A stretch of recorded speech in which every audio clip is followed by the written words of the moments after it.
Hello, everyone. My name is Yara Shafani, and I'm joining you here today from Toronto, Canada. I work with Canadian Friends of Sabeel as their executive director.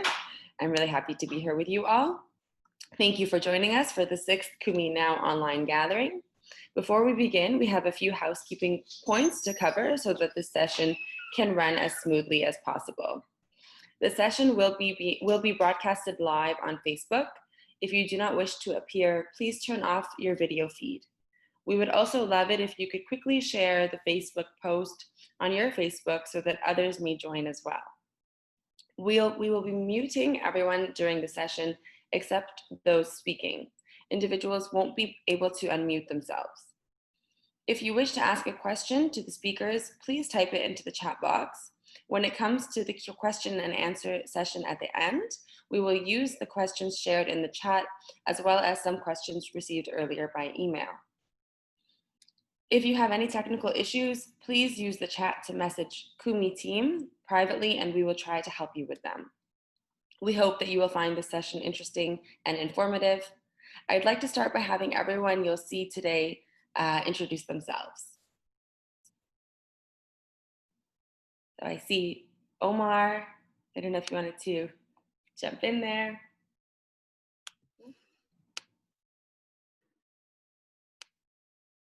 I was just waiting for the admin to unmute me. Hello, everybody. My name is Omar Harami. I've been part of Sabeel for 13 years, mainly working with advocacy and also young adults. Currently, I have a more an administrative position at Sabeel, while maintaining, building new relationships with partners and developing existing relationships. Also, I'm also very much involved with the local work. That's it. Thank you, Yara. Thank you, Omar. And we also have Charlotte joining us. Hello, everyone. My name is Charlotte Marshall. I'm the advocacy worker for Sabeel-Kairos UK. I can see a few familiar names in here already, so hello to all of you that I've met before I work with. I've been working with Sabeel-Kairos now for a number of years as their advocacy officer. Prior to that, I worked for Christian Aid for 10 years, so I've been involved in the Middle East and in particular in Israel and Palestine for a long time now. And I live in Surrey, in the lovely Surrey Hills, with my 2 young children and my husband. Thank you so much, Charlotte. It's so good to meet you. And then we also have Gerald joining us. Hello, everybody. My name is Gerald Conyngham. I live in southwest England in lovely county of Devon. I'm a Quaker, and you'll be hearing more from me in a few minutes, so I won't say any more now. Thank you so much, Gerald. Okay, well, welcome. I wanted to start by saying thank you to everyone who has attended one of our sessions in June. You helped us get off to a really great start. It was a lot of work on our end, but it was really worth it. As a result, we now have 5 hours of programming available on our website and YouTube to help people in the future learn the truth about Palestine and the occupation.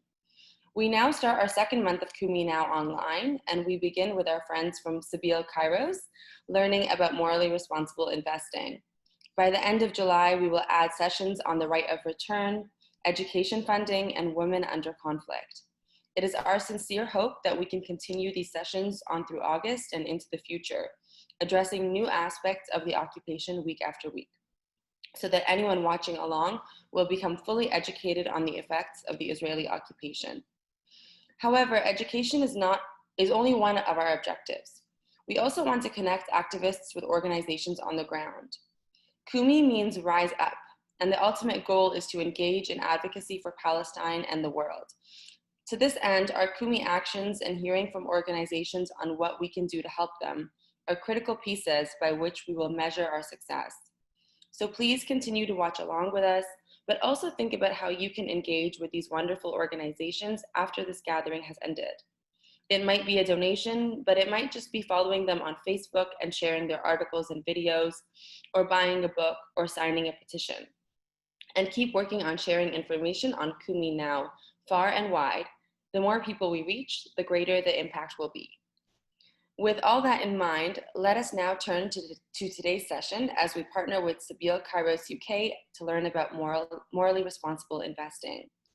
But first, I'd like to invite Omar to give us an update on the ground, to give us an update on what is going on the ground.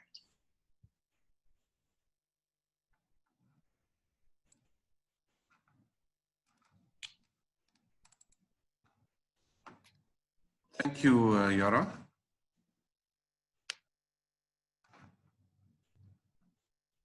Can you hear me? Thank you, Yara. So for many of you who are already receiving the Sabeel wave of prayer, you receive an update on a weekly basis, not only with what's happening on the ground, but also with prayer requests as a way to be also involved and active. So what happened, what's happening in the past week, in the month of May and until early June, we had low cases of COVID-19 both in Israel and in Palestine. Unfortunately, the numbers have gone up in a huge, in a big percentages. There's around an average of 1,000 cases per day inside Israel, and there are some around 400 cases on average per day in the West Bank alone. We're very thankful that Gaza has no, inside Gaza there are no reported cases. However, there are some cases on the people who are returning from Egypt to Gaza, and they stay in quarantine, and that has really helped to keep the virus outside Gaza. So we just finished 5 days of lockdown in the West Bank, and there is a possibility of extending the lockdown for another 2 weeks, at least in some cities, specifically Hebron, where it is the most, it's the most hit city in Palestine. Annexation. Everybody has been following up the news about annexation. Benjamin Netanyahu said the 1st of July was the deadline to do the annexation. It seems that there isn't consensus of what to annex within the Israeli cabinet. And there has been growing criticism from all around the world. Even the United States have really advised not to do annexation because there's enough troubles on their plate in the United States. So we don't know what kind of annexation that they will do, but we know it's already on the ground. They just need to declare it. Most of Area C, all of Area C, which is over 1/3 or 40% of the West Bank, is under complete Israeli control. This week also, Israel announced that they were building or expanding 200 new housing units in the illegal settlements. So they're not building new settlements, but they're expanding existing settlements. So this is even more dangerous than the annexation, in my opinion, because this shows that the reality on the ground is settlements, and they're expanding it. Whether it becomes, these settlements will be annexed or not, they are controlling and confiscating most of our land. There was also, since March, when the news of the annexation has started, the PA has, at least publicly, said that there will not be any coordination between Israel and the PA and the Palestinian Authority.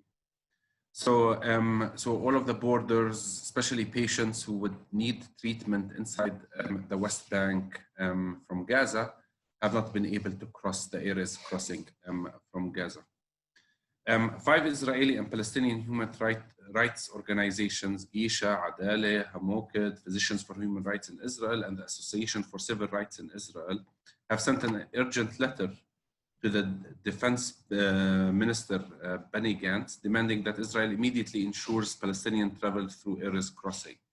On a daily basis, there are people who need cancer treatment, especially, and there are no cancer. There's no facilities to treat cancer patients inside Gaza. Unfortunately, they have to rely on the hospitals either in Israel or in East Jerusalem. And many people are losing their lives, and this is creating a very big humanitarian problem. There is also a very sad story for me personally.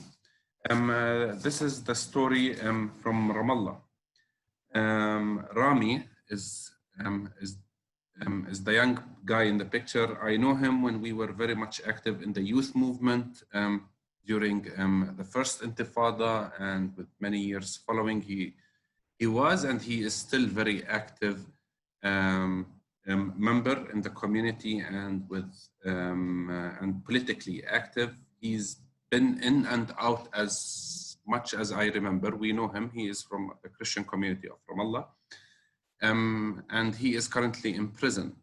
And a few days ago, the Israeli army came into Ramallah and arrested his wife. His wife, Haneen Nassar, was arrested, and and they left their daughter, and Mike refuses to leave the house. She wants to remain in the house, so it's one of her grandmothers staying with her. She refuses to leave the house, and she says, I want to stay in the house. And what makes it really sad, because in 1989, there was a similar story. And the story was with Haneen, her mother, the mother of Mais and the wife of Rami, because when both of her parents were arrested, and she also remained home alone.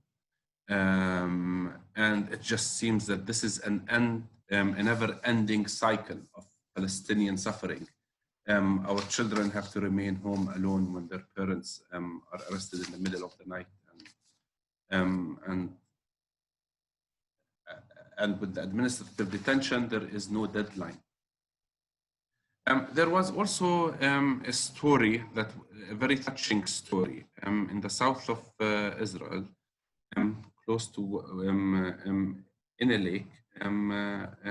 This young man in his 40s, his name is Michael Ben Zikri. He was at the lake. He's an Israeli Jewish man, and there was a mother and her 3 kids who were swimming during this hot summer in the lake, and they were going to drown. And he went in and he rescued them. And the mother, who's 40, and her kids, 14, 10, and 7-year-old children, are all safe. But unfortunately, he died. So this was a very touching story. I don't know if it made it into the international news, but it was a story of humanity. People getting, it is forgetting the differences and the political crisis and acting in a humane way. So it is, please hold the family of Michael in your prayers, as all of the people who are affected in the stories that I'm mentioning. Also, another story that has really touched me. This old man, he's 77 years old. He is from Rafah, from Gaza. And he is the father of Sameh al-Qa'dan. And his son has been sentenced for 17 years in prison. And and the Palestinian journalist focused on him today in a story.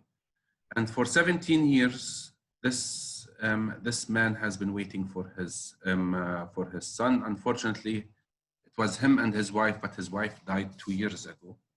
She was not able to continue to wait. And every day he crosses. So he translated all of the 17 years into a number of days, and he started to cross each day. So tomorrow it will be 123 days left for his son to leave prison. And this this is a very sad story. Parents should be with their kids, and kids should be with their parents.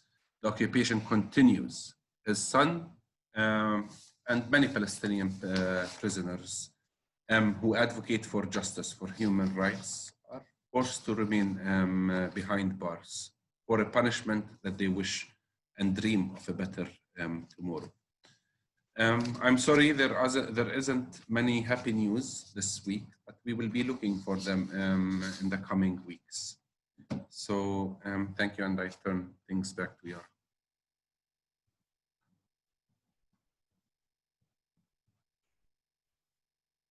Thank you, Ahmad, for those really powerful stories.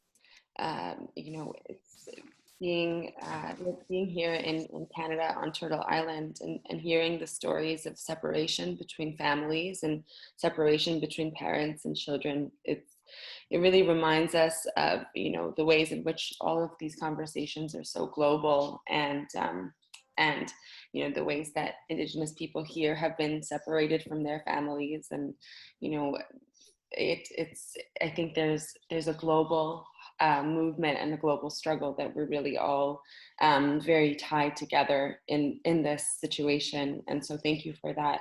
And with that, on that note, I'll turn things over to Charlotte Marshall from Sabeel-Kairos UK. Thank you very much, Yara, and thank you, Omar, for that update as well. I'm going to share a presentation with you, so just bear with me whilst I bring that up. Let's have a look.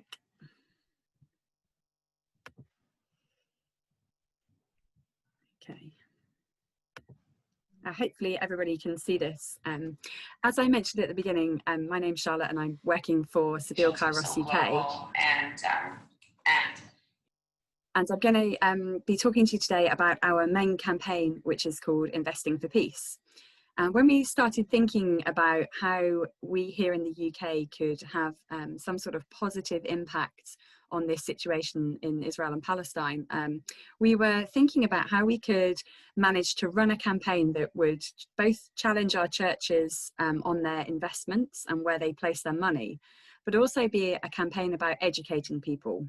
And as I'm sure many of you are aware, we have a sort of a huge variety in our churches here. We have people who are incredibly knowledgeable, have perhaps been to Israel and Palestine, might have served as ecumenical accompagners, or been out with an organization, right through to people who couldn't even point to Israel or Palestine on the map, perhaps know nothing about the situation for Palestinians, certainly wouldn't know that there are Palestinian Christians living in the West Bank under occupation, through to, of course, the very sort of Christian Zionist view about this is God's land, God gave it to the Jewish people, God gave it to Israel, and obviously that's radically different to the theological point of view that we have and we hold with our friends at Sabeel Jerusalem. So we wanted a campaign that would do two things. We wanted a campaign that would educate and inspire people to take action, but would also serve to help us change this opinion and this narrative in our churches. And one of the things we did to help us figure this out was to look at what had been done in previous churches. So we looked at the situation, particularly that the American churches were in, and we looked at the divestment campaigns they had run. And we were just really inspired about the way that they had moved and shifted the church's opinion over the years that they had run these campaigns. And one of the key things for us was about this sort of two-pronged approach. We want to have something very practical that makes an impact on the ground, but we want people to understand the situation better. And this quote of Archbishop Desmond Tutu's call to the Presbyterian Church in 2014 really sums it up for me, I think. So he said, "We learned in South Africa that the only way to end apartheid peacefully was to force the powerful to the table through economic pressure." And that's what we were really hoping to do with this. We were hoping that our small campaign, which is really a sort of drop in the ocean of the big BDS movement, would bring some economic pressure on Israel alongside all of the other divestment campaigns out there, but also that our church in the UK would start to understand a great deal more about the situation. So 4 years ago, we launched this campaign, Investing for Peace. And I'm just going to talk you through some of the main elements of this campaign and explain to you where we're up to today in the UK. So one of the key things about this campaign that we learned very early on from the American model was that we don't want to be talking to our churches about selective divestment. We don't really want to be highlighting individual companies and asking them to divest money. We want to be making sure that their investment portfolio never includes the likes of the companies that profit from the occupation. So what we wanted to do was to ask them to put in place an investment screen. And that means that if they do currently invest in companies that profit from the occupation, we can actually ask them to divest from them. But if they don't invest in them, in the future, there will be no chance of them becoming invested in them. And that's because we see all the time new companies operating in the occupied territories, companies who previously didn't, suddenly expanding operations or creating new ones. And that sort of portfolio of companies really changes on a weekly basis. So we wanted this screening process to be quite robust. But one of the first things that we realized, and as I was doing all the research for this campaign, was that it was actually really difficult to find out where our churches invest their money. And some of the smaller denominations may have listed those companies that they invest money in, but some of the big denominations, like, for example, the Church of England, who invest over £9 billion every year, it is almost impossible to trace where that money goes. As soon as it goes into pension funds or into joint ventures, into sort of multiple company initiatives, it's very hard to know. And what we wanted the churches to do was to actually be more transparent in this way. We want them to actually disclose that financial information, particularly to the members of that church. So the first ask of our campaign is actually a very simple one. It's saying to the church, please list your investments in a simple and coherent way. Allow your members to see where the money they invest in the church goes. The second ask is about then identifying companies in their current portfolio which currently profit from situations in which international law is violated. And the reason we have made it very broad in that way is one of the first sort of criticisms we had of this campaign when we launched it was, why Israel-Palestine? Why are you not talking about human rights abuses in China? Why are you not talking about human rights abuses in Burma? Why are you not talking about the annexation of Crimea, for example, by Russia? And actually what we've done in this campaign is to make it quite broad so that we are challenging our churches and saying, yes, if there are other situations in which international law is violated, you should be addressing those as well. An investment screening process does not have to stop at the issue of Israel and Palestine. It can go beyond that, and it can include other places and other situations. But we, of course, wanted to focus in on specific examples in Palestine. And so therefore our resource and the resources we use for this campaign helps us to identify particular areas of the occupation which are considered a violation of international law and to look in on those. As I've mentioned, we're looking at a screening process here. So we're looking at companies who profit from illegal actions within the occupation. And finally, the fourth ask in our campaign is about asking churches to actually review their policy of corporate engagement. Pretty much all of our major UK denominations of the church here have screening processes already for various issues. They won't invest in companies which profit in a certain percentage from the sale of alcohol or tobacco or pornography, big sort of moral and ethical dilemmas for the church. But what they tend to do, even if they are investing in companies like this, is they tend to engage with those companies. They want to talk to them. They want to see if they can impact their practices, if they can change their policies. And whilst this is a very noble and good idea in theory, in practice, the challenge is that that can become a smokescreen, which is used by companies to keep their investors happy for many years without actually changing anything on the ground. And we wanted to challenge that process. We wanted to say to our churches, if you're going to engage with companies who have questionable activities, please make that time-bound and structured. Please make sure that you are not forever engaging for years and years and years with no actual concrete action. And in the hope that for those companies who do that and have those questionable activities, our churches will divest from them if they don't get a change in practice. When we were looking at this campaign, one of the key things was to look at the sort of arguments for the campaign and the highlighting the violations of international law being really watertight legally. And we had a group of organisations that help us develop this campaign. And one of those was War on Want, and they have a great sort of legal advice advisor who helps them with their campaigns. And these are the 4 areas of the occupation which we identified. If companies are involved in these, they are violating international law. So the first of those was the development of the Israeli settlements, which we all know constitutes a war crime. It violates the 4th Geneva Conventions. And we're talking about everything from clearing the land to settlements, to building them, to providing infrastructure, whether that's telecoms, water services. And we're also talking about companies which therefore then offer Israeli settlers privileges and rights that Palestinians living in the West Bank don't have. The second issue we identified was the construction of the separation barrier or the wall on Palestinian land. There was an advisory opinion by the International Court of Justice on this in 2004, which we stand by as declaring it illegal. And obviously the separation wall is at times built on Israeli land, but we know that a large percentage of it is built on Palestinian land. And when we talk about the construction of the wall, we're also talking about the infrastructure around that, such as the checkpoints as well. The third area that we identified was the forceful transfer of Palestinians from their homes, including children as young as 12, into the Israeli prison system. And again, that's a violation of the 4th Geneva Conventions and constitutes a war crime in international law.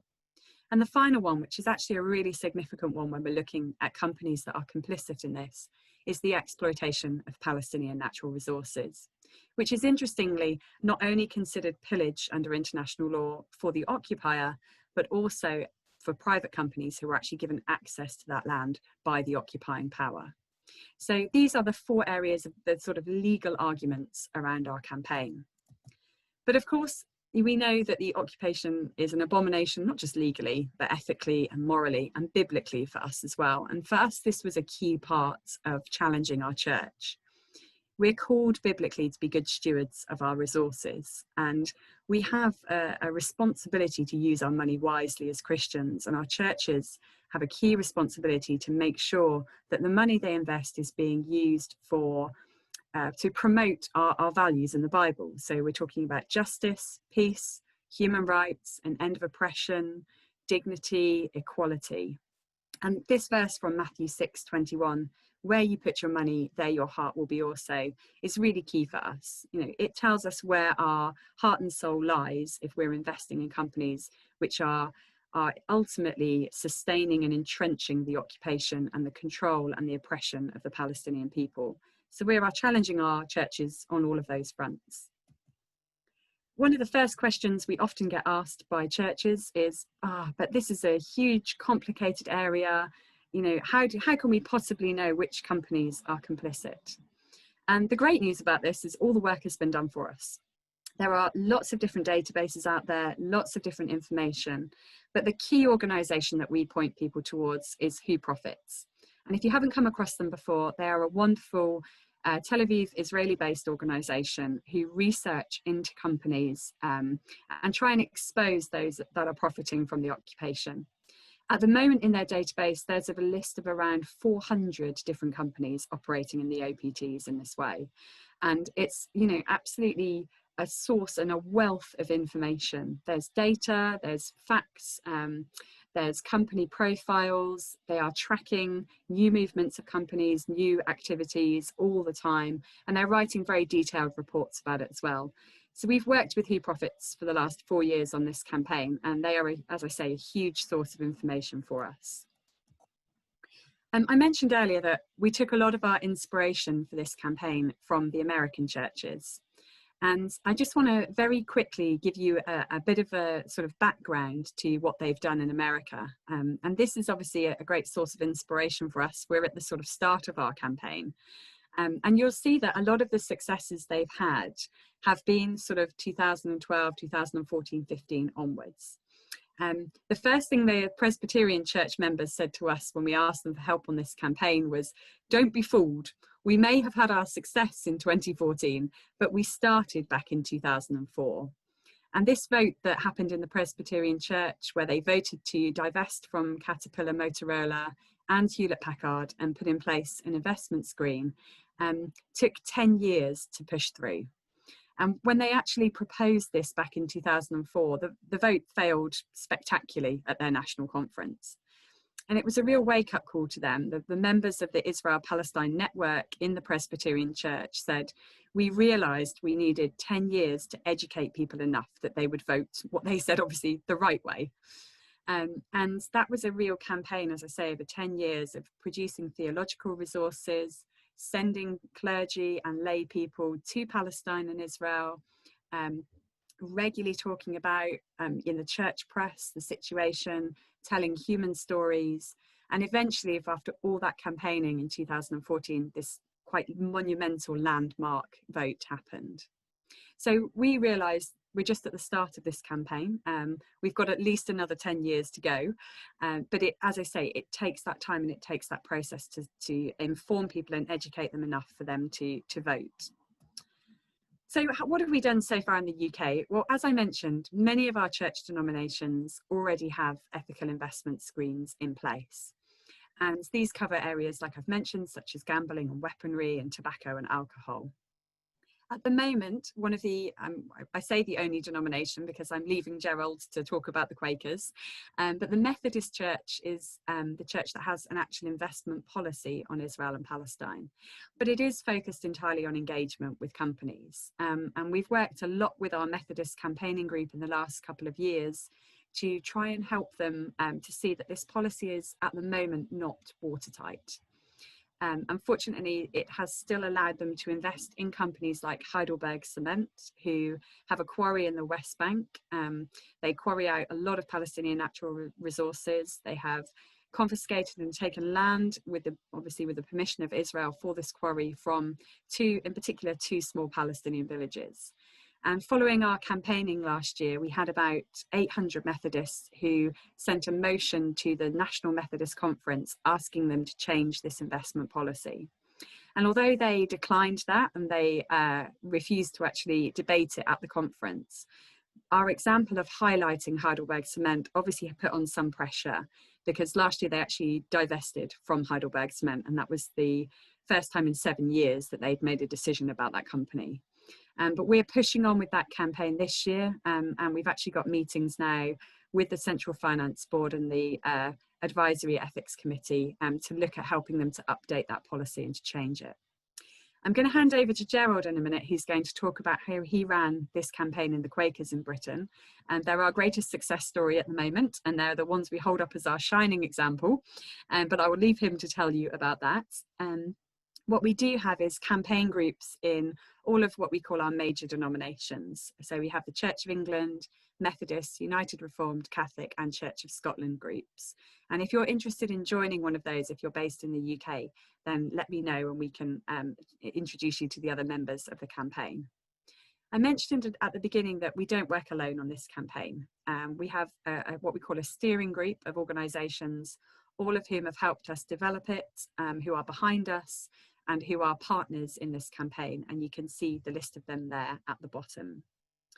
I'm going to come back to how you can be part of the campaign in the Kumi action, so we'll move on from that one, but just to give you a quick sort of point towards our resources. We produced a guide for local church activists a couple of years ago, and it's downloadable from our website free. When lockdown has eased a little and we're back in the office, we can also send you a copy of that if you'd like one. And I would really encourage you as well to use our campaign postcard, which is the other picture there on the screen.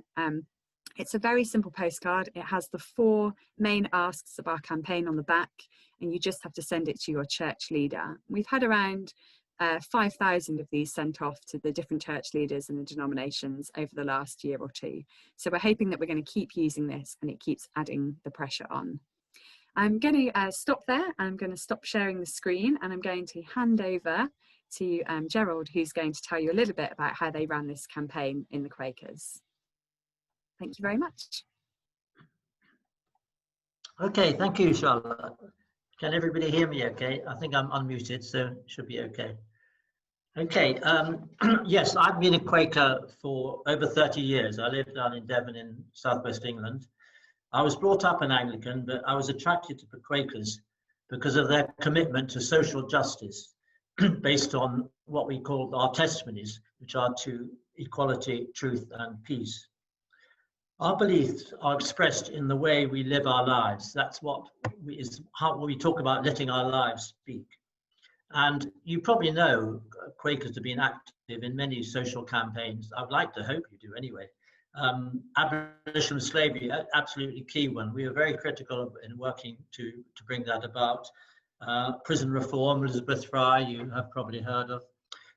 But also we have a long history of opposition to militarism and war. You probably think of Quakers as pacifists and conscientious objectors. As far as just moving to the Middle East, we've actually had a program there since the mid-19th century. But what I want to talk about briefly is the current program, which is called the Ecumenical Accompaniment Program in Palestine and Israel. It's actually run by the World Council of Churches in Geneva, but in the UK, it's managed by Quakers. This program started in 2002 in response to a call. We didn't just go in, we were actually invited in. It was the height of the Second Intifada, and we were invited in by Palestinian Christians who said, come and help us, we need your help. And since then, hundreds of people have gone out for 3 months to stand alongside Palestinians and Israelis who are struggling for a just peace.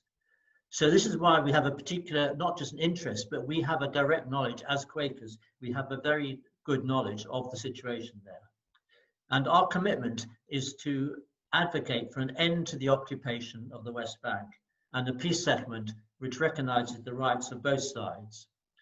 I had the privilege of serving as an accompanier in 2005 in Ramallah, but I also traveled around and witnessed what was going on. I stood at checkpoints along with other people, both Israelis and Palestinians. I went on demonstrations. I helped escort children to school because of violence from settlers and many other things like that. So I got a real picture of it. I now want to move on to what Charlotte really was talking about, and that is the investment policy. Because as Quakers, you won't be surprised to hear that how we invest our money is always something we are very, very careful about. In that ages ago, we didn't have any investments in anything to do with slavery, for instance. And now we won't invest in armaments, drugs, alcohol. But more recently, the one we've added is fossil fuels because we are very hot on sustainability and because of their contribution to global warming. But because of our opposition to the occupation and especially the building of settlements there, we've already taken action in that in 2011, Quakers took the decision to boycott goods produced in Israeli settlements in the West Bank. It wasn't actually about the full BDS campaign, but it was saying we should not be buying goods from settlements because, as Charlotte has already said, they are illegal under international law. And we got a lot of flack for it, I can say, at the time. But one thing as Quakers, we are not afraid to stand up for our beliefs. We know that sometimes if you're going to do the right thing, you will be unpopular. And other bodies since then have taken similar decisions. So in 2017, I was at a meeting in London of ecumenical companies, and Charlotte was giving a talk about this campaign, which she's just been talking about. And I felt very inspired by this. And I felt, well, Quakers, I asked her, I said, are any churches signed up to it? And she said, no. And I said, okay, Quakers will be the first. I really felt confident about that. And fortunately, Quakers have a very participative way of making decisions. We have always aimed to involve people at all levels of the organization. And our national Quaker policy can be influenced and actually determined by recommendations from local Quaker meetings. In Devon, we were fortunate to have a working party on Palestine and Israel. And I discussed it with them. And we put a recommendation to our area. In Devon, we have an area Quaker meeting. There was a lot of discussion. Quakers do think things through very carefully. You can't just sort of push things through just on a nod and a wink. You know, they really think about it. But in the end, they did agree. And from then it was passed on to a body. We have a body with this wonderful title called Meeting for Sufferings. Still called that, the reason being that back in the 17th century, so many Quakers were being chucked into prison because of their beliefs, that the meeting was set out to support them, and we've kept that title ever since. And after a lot of deliberation, they then passed it on to the national trustees, who took the final decision. And in November 2019, I'm very glad to say, they took the decision that we would divest, we would support this campaign of Kairos. And a press release was issued. And I'd just like to read you a few extracts from that press release. Our long history of working for a just peace in Palestine and Israel has opened our eyes to the many injustices and violations of international law arising from the military occupation of Palestine by the Israeli government. With the occupation now in its 51st year and no end in sight, we believe it our moral duty to state publicly we will not invest in any company profiting from the occupation. We know this decision will be hard for some to hear. We hope they understand that our beliefs compel us to speak out about injustices wherever we see them in the world and not to shy away from difficult conversations. We believe strongly in the power of legitimate, non-violent, democratic tools, such as morally responsible investment, to realize positive change in the world.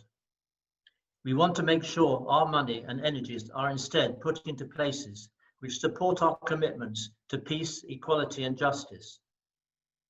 And we hope that by announcing our refusal to profit from these companies, it will encourage others to think about their own investments and help challenge the legality and practices of the ongoing military occupation.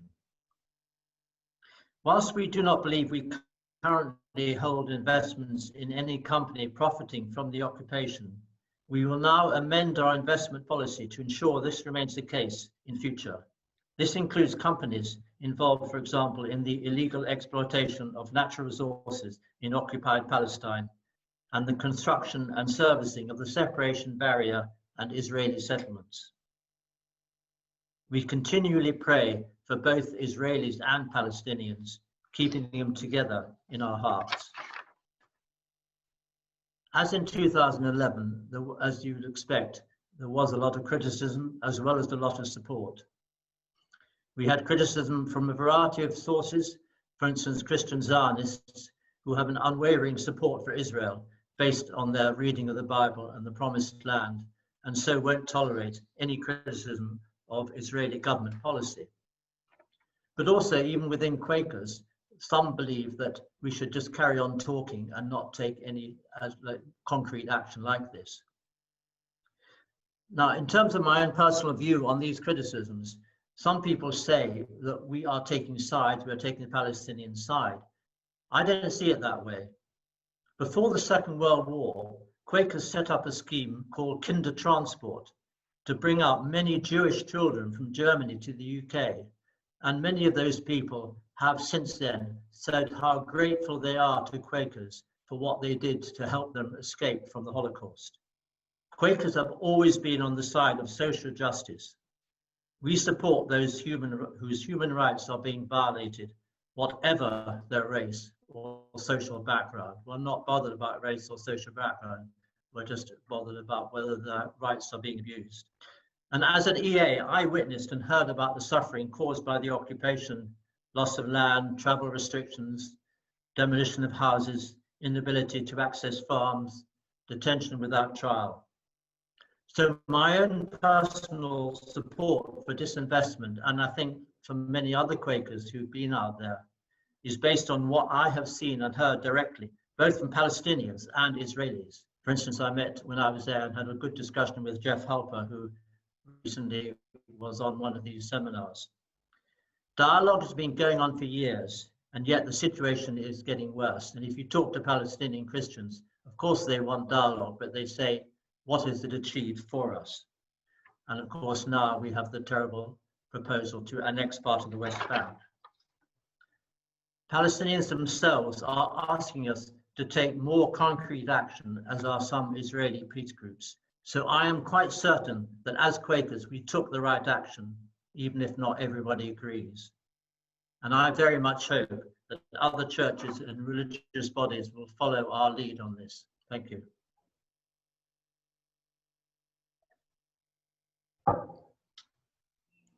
Thank you so much, Gerald, for your story and Charlotte, for telling us all about the campaign. I think in moments like these, when times are looking the way they are with the, you know, the steal of the century and all of these other things, stories like this remind us of why we do this work and the importance of this work, and that it's possible to have some of these success stories. And I think overwhelmingly, this kind of work can lead us to more churches engaging across the world and really answering the call to be, you know, voices for justice and peace. And so thank you both so much for all of your work.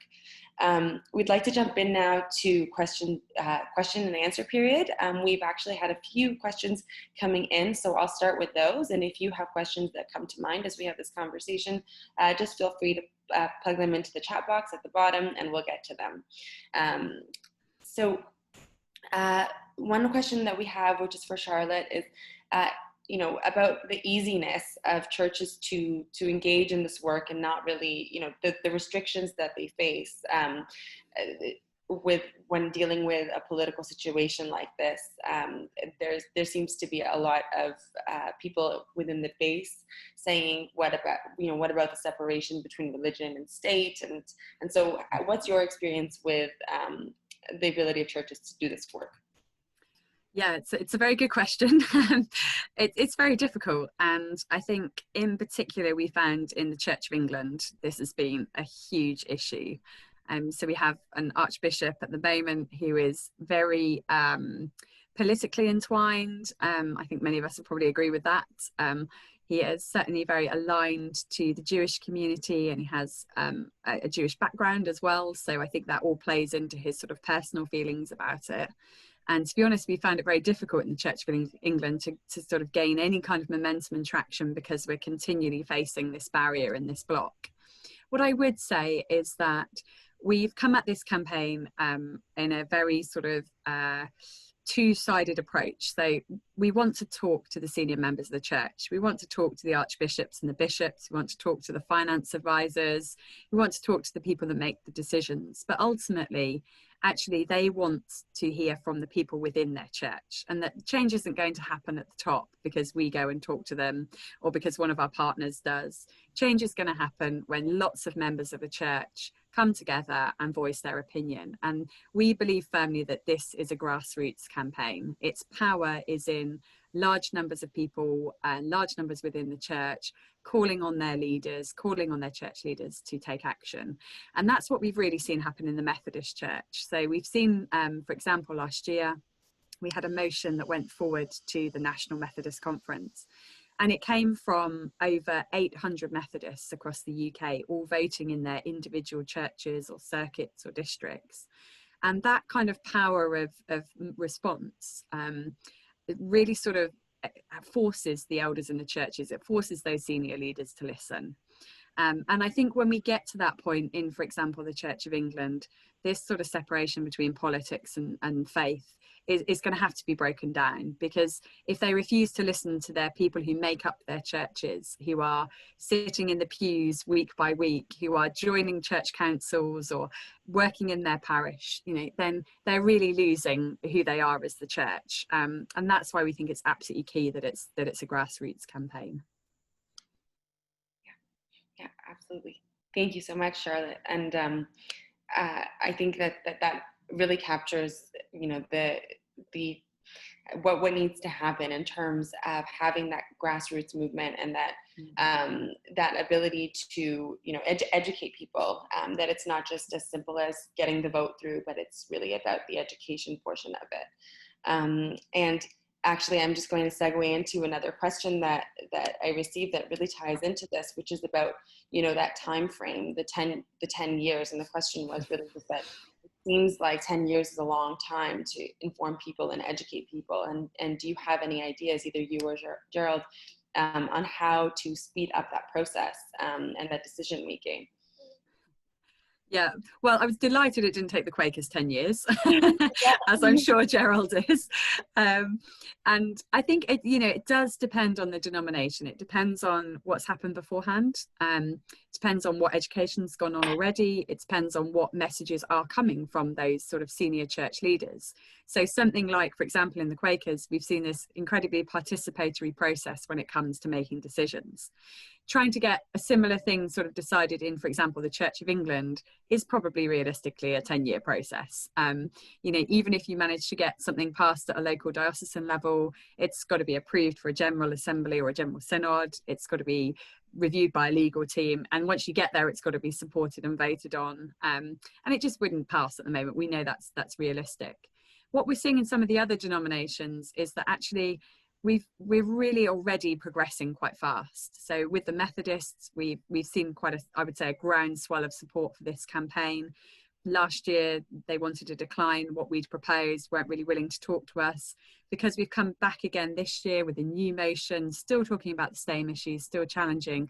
They're now saying, okay, we're not going to decline this. We'd like to engage with you and we'd like to talk to you about it. So there's continual steps that are happening. And in fact, sometimes, it sounds funny, but sometimes a motion or a resolution at a national conference failing can actually speed up the process in itself. And we saw this in the United Reformed Church. So in 2016, one of our members from our campaign group put forward a motion to the United Reformed Church General Assembly. And it was a bit broader, but it talked about investments and it talked about supporting Christian Palestinians. It talked about endorsing the Kairos document. And it was voted down, but the main reason it was voted down is that the General Assembly said, we don't know enough about this. We're not clear on it. We're a bit unsure. We don't know how to vote because we're not educated enough on it. And as a result of that motion failing, they actually sent a group to Israel and Palestine last year. And that group has now been tasked with going out to as many United Reformed churches as they can and speaking to them about the situation, and in particular raising awareness about the Palestinian Christians in the West Bank. And we're seeing now, the United Reformed Church suddenly changing, being willing to engage, being willing to talk to us, engaging with the likes of our partners such as Sabeel Jerusalem and Kairos Palestine, holding their own webinars and conferences with speakers. This is a vast difference from maybe even just 2 or 3 years ago when that resolution failed. So I think whilst it might take 10 years in some cases, we're certainly hoping for success in the Methodist Church in the next couple of years, success hopefully in the United Reform in the next maybe 3 or 4 years. And I think once those churches start to change and start to put in place these policies, it will also put pressure on the others.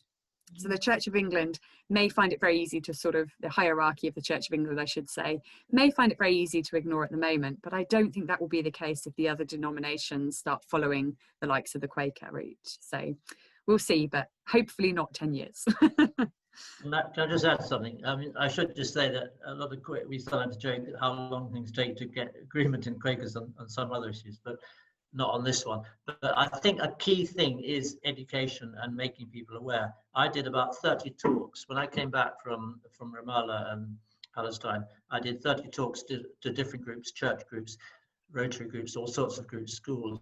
And as I'm sure you all know, people are just very ignorant. They don't understand. They just think, oh, it's a bit of both on each side.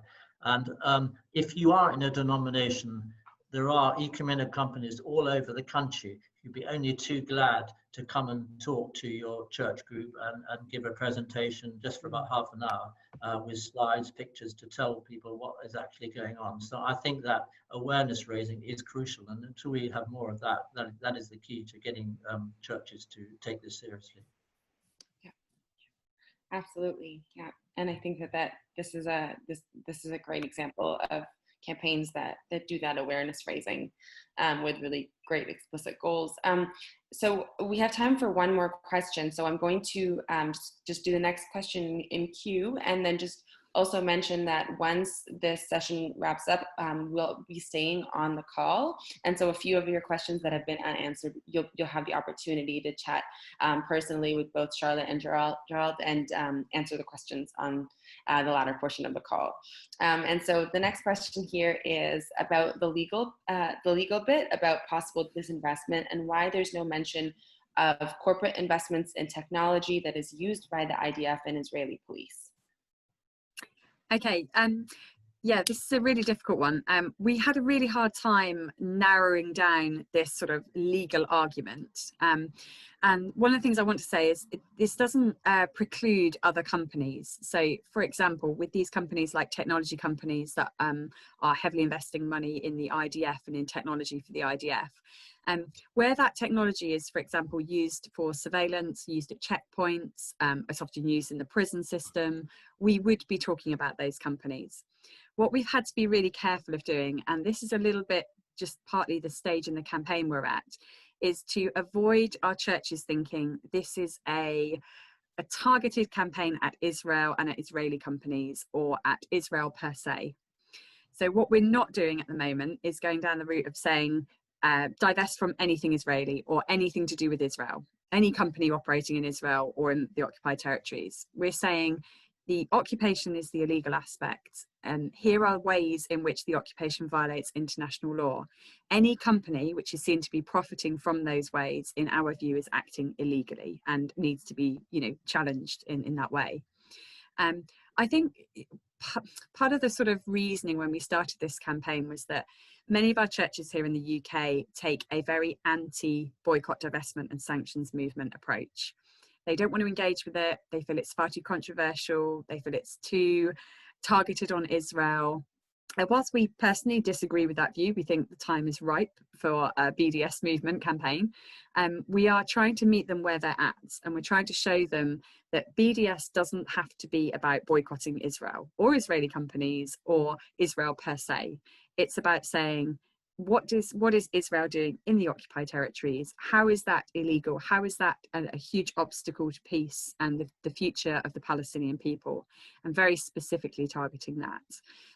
So it would be very difficult for us to say, this company gives equipment to the Israeli police, therefore we should boycott this company, or we should divest from this company, because they provide equipment. There are many legitimate uses of that equipment in the Israeli police, both within Israel, obviously, or within Israel. But what we would say is, for example, the likes of Hewlett-Packard. Hewlett-Packard are providing equipment for Israeli military boats that go to Gaza and maintain the blockade of Gaza, or they're providing equipment and technology to use surveillance on Palestinians at checkpoints. That, in our view, is illegal under international law, and therefore that makes Hewlett-Packard a target. So it's more to do with the actions of the company and where they fall into that rule of international law. I hope that makes sense. I'm happy to talk about that a bit further, perhaps afterwards. Thank you so much for that, Charlotte and Gerald, and for your insightful responses. Unfortunately, we don't have time to answer all of the questions, but like I mentioned, there will be that portion afterwards because there are a few great questions that we just haven't had the chance to get to. Now I'd like to move on to a prayer. Dear Lord, we thank you for those who are willing to express their support for the legitimate struggle for justice and peace through their financial investments. Lord, in your mercy, hear our prayer. Amen. It is great for us to all learn about morally responsible investing, but we at Kumi Now believe that knowledge is just the beginning. The reason that Kumi Now exists is to empower people to act on their knowledge. With this in mind, we've created a single advocacy action that anyone around the globe can participate in. It will be posted in the chat and is also available on the website. This week, we'd like you to do the following. Together, we can take effective action in support of human rights and justice for Palestinians. As individuals, we can take bold positions, but as a collective, we can really affect change. We have seen in recent years how churches around the world have successfully applied policies to exclude companies which profit from the occupation of the Palestinian territory from their investments. This week, we'd like you to write to your church and or denomination or other organization and find out where and how they invest their money. Research whether they have an ethical investment screen, and if so, does it include Israel and Palestine? If not, apply pressure for them to introduce one using our publication, Investing for Peace, a guide for local church activists, to help you form a campaign group and take this forward in your church and denomination. A link will be shared in the chat box. Include the link to the Investing for Peace guide and share your messages on social media. Include a link to this page of the Kumi Now website and the hashtags Investing for Peace, Kumi Now, and Kumi 38. Charlotte and Gerald, do you have any other thoughts about the Kumi Now action or ways that people watching this session can apply what they've learned today?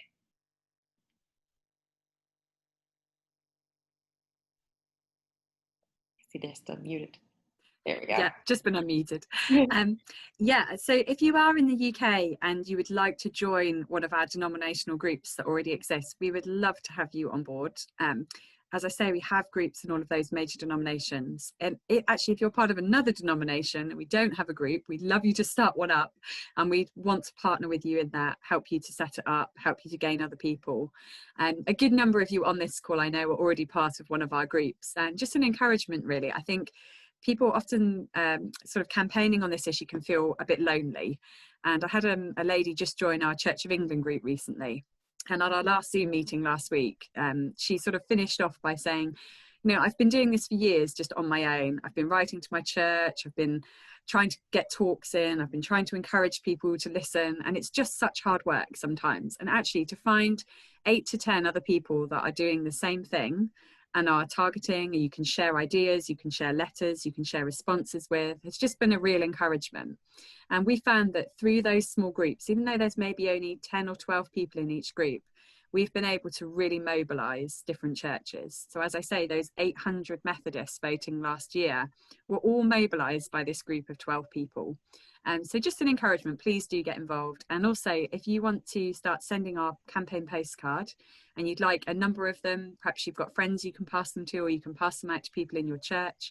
As soon as lockdown leaves us enough option to go to the office, which it should do very shortly, we can send you a pack of those postcards. We've got thousands of them printed, and we'd love to see as many people as possible posting those off. So that's just another couple of ways that you can get involved. I would just say Quakers would certainly support any other church group or any group who wanted to go down this path. Probably the easiest thing, we do have staff working in London, well, not working in London, really friend's house, the Quakers headquarters, who work on the Ecumenical Accompaniment Programme, and you could certainly get in touch with them and they could put you in touch with other people like me or anybody who can give you support.